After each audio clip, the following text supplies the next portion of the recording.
Hello, everybody. Welcome to the Buckeye Weekly Podcast. I'm Tony Gerdeman here, as always, with Tom Orr. Tom, how's it going?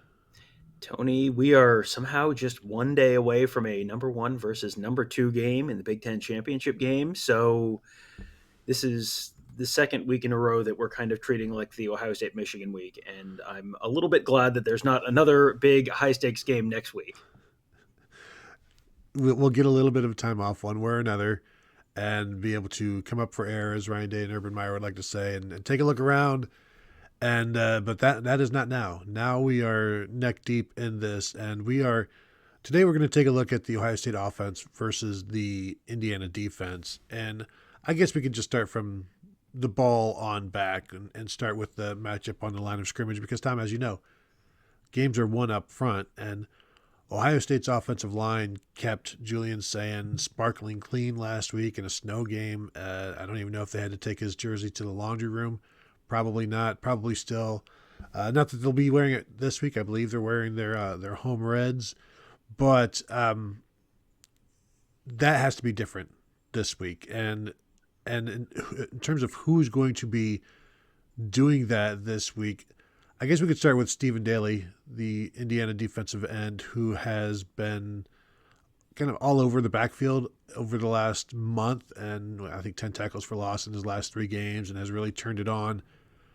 I guess if Ohio State, we already did if Ohio State's going to win, but they need to be aware of him. They will be aware of him, and if the Ohio State tackles can keep him as far away from Julian Sayin as they did Derek Moore and Jayshon Barham, then Ohio State's going to be doing pretty well here. But you got to get him under control and make sure he's not an impact player in this game. Absolutely. He's a guy who it feels like you see him 3 times a game, and when you see him, it is very often directly before a punt. And he will make that play where it goes from 2nd and 7 to 3rd and 12, or third and 3 to 4th and 7, whatever it is. It generally is not a good thing when you see him and the announcers just talking about him on the broadcast. So yeah, if you can win that matchup, that's a big individual one, and we're going to do a show probably on that at some point later this week as well. But if they can win at the line of scrimmage, that feels like that's one of the spots that Indiana absolutely has to win, just across the front in general. The defensive front is very good for Indiana. The linebackers are very good for Indiana. The secondary is pretty good for Indiana. And the way you sort of cover up for the fact that your secondary is just pretty good is by winning at the line of scrimmage, by getting Ohio State so they can't run the ball, and getting Ohio State into obvious passing situations where then you can be a little more predictable with, be a little more aggressive because the opponent is in a little bit more of a predictable spot. And you also keep the secondary from having to cover for quite as long. And you potentially, if you can flush Julian Sayin out of the pocket, can take away half the field and all this stuff. But it all starts right up front. And, Daly, I think, is a really, really important matchup. Kamara on the other side of the, kind of their other edge, number 6. He's another one to kind of keep an eye on. He doesn't have the stats that Daly does, but he's another guy that if you can neutralize him, and if you can neutralize him, that's probably a win for Ohio State. If it can turn into Ohio State can actually really create an advantage there, then that really turns into a huge advantage for Ohio State. Yeah, and Kamara doesn't have the stats this year. He had them last year, so he's a known player. A year ago, he had 15 tackles for loss. He had 10 sacks. So this is a guy that has produced in the past and can produce again. Certainly won't take him for granted in this in the game planning. You've also got defensive tackles in there. Tyreek Tucker, number 95, number 97 that we've seen in there before. Mario Landino in some of the games that we've watched. So a solid defensive front that is made, I guess, helps make the linebackers look very, very good. And the 3 linebackers that Ohio State will be dealing with: Aiden Fisher, number 4, Elijah Hardy, number 21, and Isaiah Jones, 46. They like to play all 3 of those. And they're all very good tacklers. They are smart. They can get to the play. They can see the play and read it well. I don't think they make they're kind of error free and they can make plays. They're smart. You can't just assume, like, you've got to beat them. You can't assume they're going to beat themselves. And so when I look at the Ohio State offense against them, again, you're going to need to see Bo Jackson be his own blocker at times. He's going to have to make some people miss, but he's going to have to run hard. And we've seen these Ohio State running backs running hard. They just have to realize that as they're running, there's going to be a linebacker right there with them, whether it's in the hole or as they're getting to the sideline. They're never going to be far from one of these three linebackers. And, the impact of those three linebackers kind of goes back to some of those guys up front. Tyreek Tucker, the defensive tackle you mentioned, he's one of those guys who came from James Madison with Curt Cignetti. Can he occupy guys, or can you get a combo block with Carson Hinsman and Luke Montgomery, and then Luke Montgomery can get up to the second level and then take out one of those linebackers? That's going to be, again, this all kind of goes back to the trenches. But the linebackers themselves, yeah, absolutely. We've said plenty of nice things about them all week long, and we'll continue to say plenty of nice things about them. These are guys who, as you said, they're really solid. You don't see them out of position. You don't see them missing tackles. They're not, there is not an Arvell Reese in this group. They are a talented group. They're a really, really disciplined, smart group that does not make mistakes, but they're also not completely freakish athletes where they're going to make superhuman plays. They're going to make the routine plays routinely, which is one of those things that another Ryan Day-ism, and that's that is a compliment, that if you make the routine plays routinely, and so then Ohio State is going to have to do something, whether that is, as you said, Bo Jackson making his own blocks, or Bo Jackson making the guy in the hole miss, or whatever it is, or the Ohio State offensive line playing one of its best games. That's the kind of stuff that's going to take to sort of maybe neutralize those linebackers. And you can probably scheme them out of the game to a certain degree, because there's not incredible sideline to sideline there with the linebackers. So if you do go wide, especially in the throw game, you can maybe kind of take some of those guys out of the picture a little bit. But it is a good group, and it is not a group. It is a group you've really got to work to get out of the game. They're not gonna get themselves. They're not gonna run themselves out of the play, and they're not gonna get themselves out of the game. Yeah, and you mentioned Tyreek Tucker, the defensive tackle, 10 tackles for loss on the season. So again, he's not just necessarily going, I'm here to occupy blockers. Now, like he will try to get into the backfield as well. Isaiah Jones, Elijah Hardy, the two, and Aiden Fisher. So Jones has 12 tackles for loss this year. Hardy has 11.5. Aiden Fisher has 7, to give you an idea that they do use them to attack as well. And they're not necessarily the drag down tacklers. They can hit you pretty good. It will be interesting to see how Ohio State attacks them. They like to play all three if they can, which means one of them is going to have to deal with Max Clare or Will Kazmarek, perhaps, or Bo Jackson on the wheel route. Bo Jackson has been very effective as a pass receiver this season. Frankly, all the running backs have. So I think that's also an area where Ohio State could have an advantage, and we haven't even gotten to the full passing game yet. But with these three linebackers, they like to keep them in all situations if possible. When they go to two linebackers, generally you'll see Jones leave, and then the nickel back will come on, and they'll go from there. And I guess that can move us towards the secondary here, because we always talk about D'Angelo Pons at one of the corners, but we don't necessarily, for me, watching these guys, watching 3 or 4 games now, nobody, even D'Angelo Pons necessarily doesn't really jump out, but if you're not throwing at him, he's not going to. I guess perhaps the lack of seeing him should be the clue there. But when you watch the secondary, and their 2 starting safeties have 9 combined interceptions, so that's definitely something. But for me, I think the Ohio State passing attack, I'm always going to choose them over any defense that I've seen so far this year, because it's not been a great year for defenses, I think, overall nationally, and Indiana certainly has some of the best numbers that we've seen. But I think Ohio State has the advantage here in terms of the skill out wide and those who will be defending them.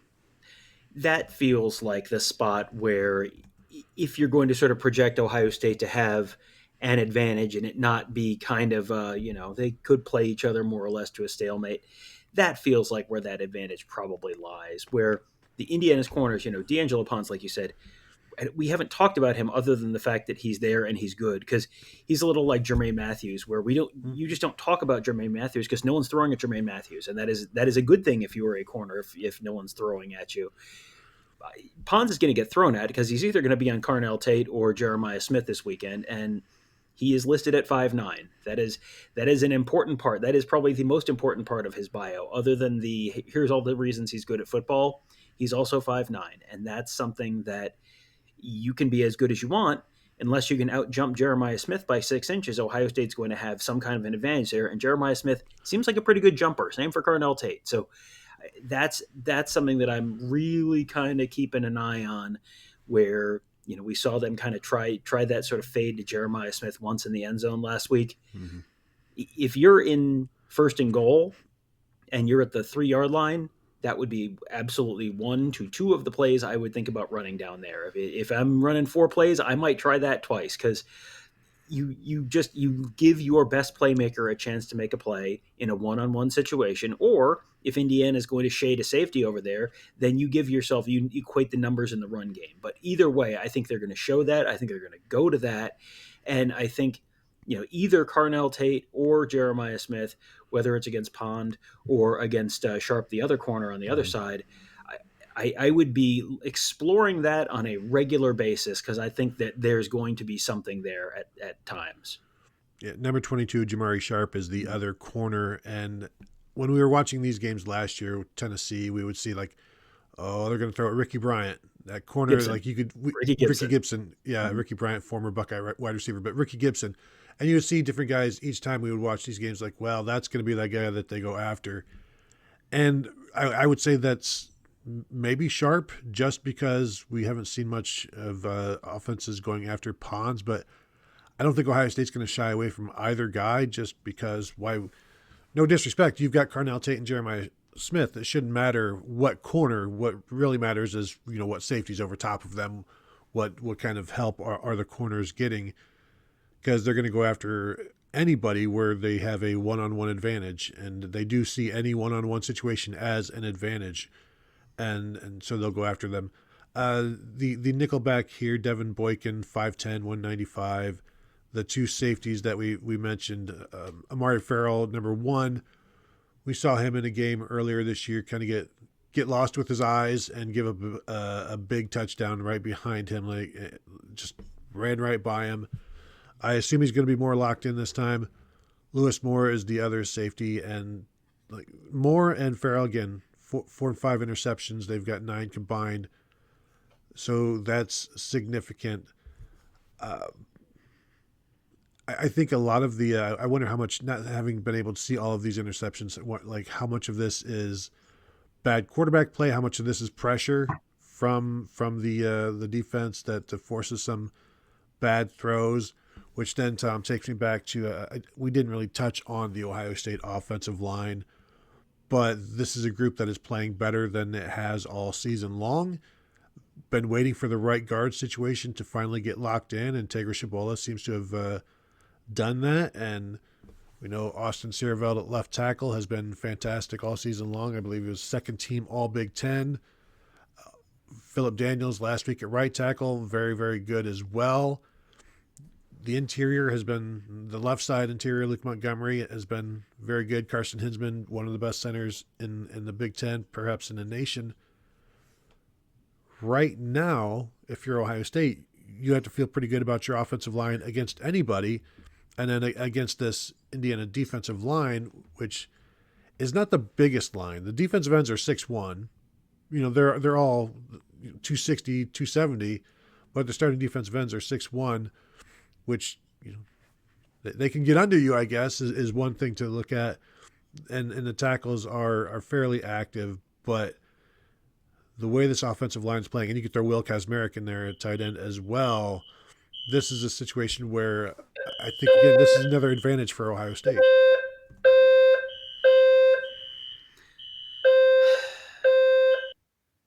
All right, Tony, we are all about letting people behind the curtain here, and I am in a hotel right now, out of town on a trip in advance of the Big Ten championship game, and as you were talking there, the fire alarm was going off in the background. So we had a little intermission, did the let's go out to the lobby thing for a minute, the dancing popcorn and everything. And now we're back. So if I don't exactly answer directly what you asked right before the break, that's why. So anyway, the Ohio State offensive line. I think one thing that has been really interesting to me is watching the Indiana offensive line as opposed to the Ohio State offensive line over the course of the season, where Mm. we have seen sort of similar issues positionally, where it's like, boy, the right guard and right tackle, there have been some issues, and boy, especially the right guard, but the Ohio State issues seem to have sort of resolved themselves where we'll get to the Indiana offensive line on the next show, but the Buckeyes, it feels like Tegra Shabola and Philip Daniels have taken some real meaningful steps over the course of this season to improve and to resolve some of the issues they were having. And one of the big issues they were having was they were really struggling to pick up twists and stunts. And that's something Indiana is going to do a lot on the defensive line. So that's going to be a really, really big, this is a real good test for the Ohio State offensive line. Have they really solved the problem? How much of it is that the fact that they haven't played a lot of great offensive lines over the last month or so? This is, Michigan's defensive line was pretty good. This is a better defensive line than Michigan had. So this is going to be the best test Ohio State's had, for their offensive line in at least a month, maybe more. So that's going to be something that I'm really watching. How do they handle some of the games that Indiana is going to be playing up front? Because all it takes is just a little bit of confusion and you get someone coming clean. And Mm-hmm. I'm expecting Indiana to, knowing what we've talked about in terms of their secondary, probably try and turn up the heat on Julian Sayin. And he's handled that pretty well, but you get one guy who comes through and you force a turnover, whether it's a bad throw or you force a fumble, whatever it is, in a game that could be as close as this one could be. That could be the difference right there. Yeah, this will be the best defensive line probably since Texas. You can maybe Wisconsin's tough, Penn State's tough, Michigan's tough, but overall, like the effectiveness, maybe it's Indiana, and of course Ohio State rushed for 77 yards against Texas. Bo Jackson did not play in that game. They held him out because he's a true freshman and thought maybe the game would be too big for him.